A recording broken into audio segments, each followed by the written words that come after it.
Hey, hello, I'm Kråkan, also known as Corvus Cornix, and welcome to Yacc, yet another Crowcast where I pick a game I played for a week and then I talk about it. This week's game is Rad Racer 2 for the Nintendo Entertainment System. It was released in 1990 and it's a single-player racing game developed by Square and also published by them. And also be some spoilers up ahead, just so you know, but first a little backstory. So this is a bit funny. I was pretty sure I covered the original Rad Racer for the podcast, but as I checked my files, I realized that I hadn't, so it's not a big deal. I can always play that game later, but it's gonna bother me a bit. At the start of the game, there's a classic splash screen, and then you're prompted to press the start button to begin. This game is more or less like the original Rad Race. You drive a red Ferrari while racing against time and avoiding ongoing traffic. When you start up a new track, you have three options. You have two audio tracks and silent. An important thing to notice about the other cars on the tracks or on the road is that you don't really race against them, they're just in the way.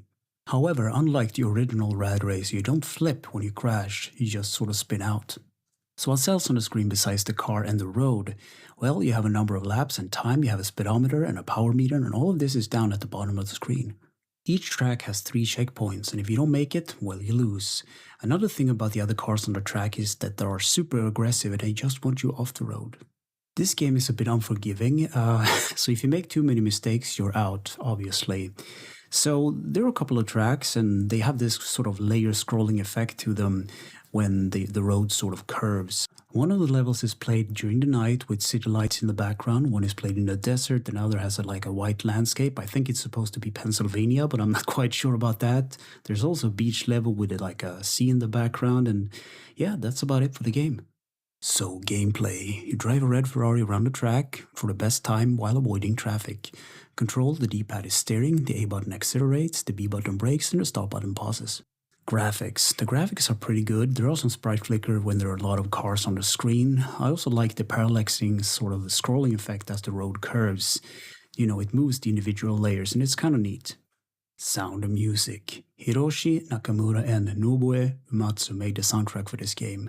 And to call it a soundtrack is it's a bit of a stretch. There are 3 tracks, but all of them are good tracks. Easter eggs, secrets, and glitches. So on the start screen, press the B button for the number of stages you want to skip, and up and left to confirm. There's also a turbo boost option if the car is standing still. Press down and B and A to release. So in conclusion, I wrote, yes, why not? This game looks and sounds pretty good. However, it's a one-trick pony. That's my only complaint, but it's a damn good-looking pony at that, you know. It's fine for what it is, and if you know what you're doing, you can beat the game within 25 minutes. So absolutely, I can recommend this one. So anyway, thank you for listening and or watching, and take care.